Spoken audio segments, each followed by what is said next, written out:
Okay, so a few weeks ago, you might have seen that NVIDIA announced that starting today, you're going to be able to pre-order RTX 5000 series laptops. And I'm pretty sure at this point, you've seen all sorts of promotional posts, sponsored videos maybe, sponsored posts on social media, just telling you to buy. Pre-order these things. Well, I'm here to tell you to do the exact opposite thing. This video is all about why you should not be buying one of these laptops right now. First of all, we've reached a point where these companies are asking you to pay thousands of dollars, and yet reviewers aren't even allowed publishing benchmarks until later on in March. Right now, it looks like it's actually going to be the end of March. And look, this whole situation, it's got me pretty riled up here, because what NVIDIA and their partners are asking you to do is basically trust them. These new laptops are going to be so much better than the generation that came before.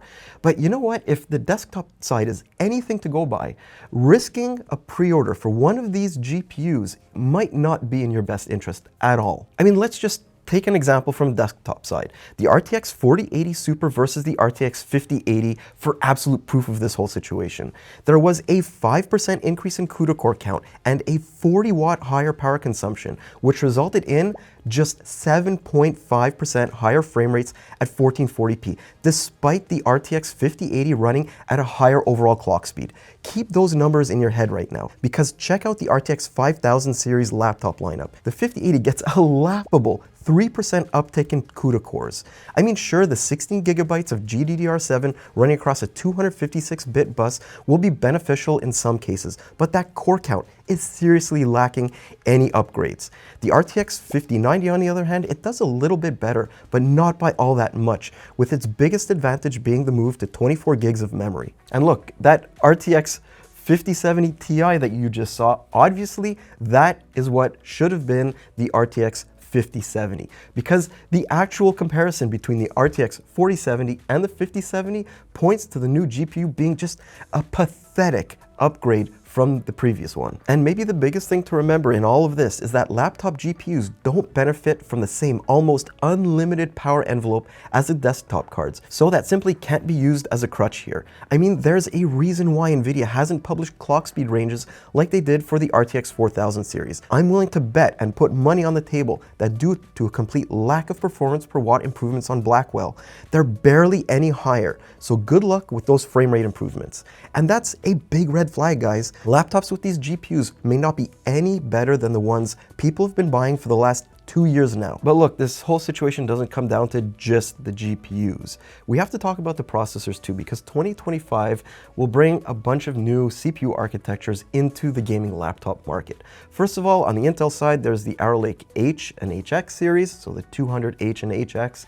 Meanwhile, on the AMD side, we've got the Ryzen AI 300 series and the brand new Ryzen 9000 series high-end laptop processors. And we already know pretty much everything there is to know about the AI 300 series, since they've been around for the better part of a year now. They're very good processors when paired up with discrete GPUs, especially for thin and light gaming laptops like the Razer Blade 14 and Zephyrus G14. The Ryzen 9000H series, on the other hand, is a bit more of a question mark, but again, if the desktop side is anything to go by, these Zen 5-based processors will combine efficiency and some pretty heavy performance numbers.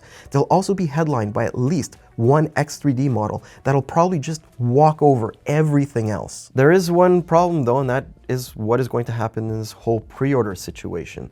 And that is the fact that even though Ryzen processors have made some amazing inroads when it comes to penetration into the gaming laptop market, the vast majority of the devices that you're going to be able to pre-order are going to come with Intel processors. It's going to be almost like 90% of the initial market. And it's those which we just have the most questions about, because Arrow Lake on the desktop side had a complete lack of advancements versus Intel's 14th gen CPUs. And in many cases, in games at least, there were frame rate regressions. And it's not like we're operating completely in the blind here when it comes to Arrow Lake on the laptop side. We've already tested one of these chips, the Ultra 9 285H, in a non-gaming laptop without a discrete GPU involved in the whole situation.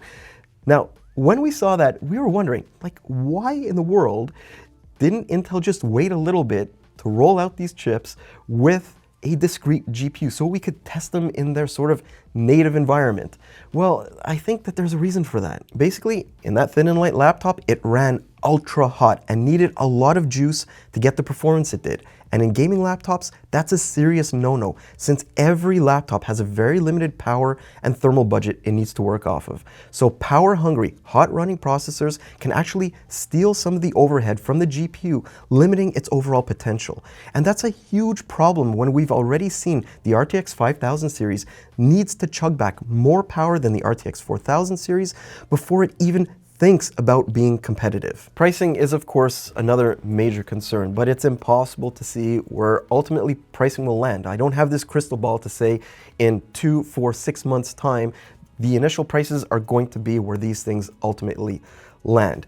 And there's absolutely nothing to say that this generation won't be more expensive or less expensive than the previous ones. The problem is that a lot of those pre-orders we've seen so far focus on ultra high-end devices, ones that are in the $3,000 US or higher range. Sure, there are a few here and there around, say, $2,000, but it still seems most of these are pushing people into some very, very high price points. And that's gonna be, well, a hard sell because components on flagship laptops outside of the CPU and GPU have hit somewhat of a plateau these days. Screens have pretty much maxed out. PCIe Gen 5 SSDs don't offer tangible benefits in real-world scenarios. SSD and memory upgrade options are becoming rarer and rarer. Thunderbolt 5 won't be offered on every device. The list goes on. That means more affordable devices will keep closing the gap even more. And backstop that with the fact that 2024 models go on sale pretty regularly, hitting low prices for great performance, and the reasons to even think about pre-ordering these things become fewer and fewer. And look, what I've been talking about here is a bunch of hypotheticals. These are assumptions based off of what has already happened on the desktop side and also things that NVIDIA has and hasn't said about their laptop GPUs.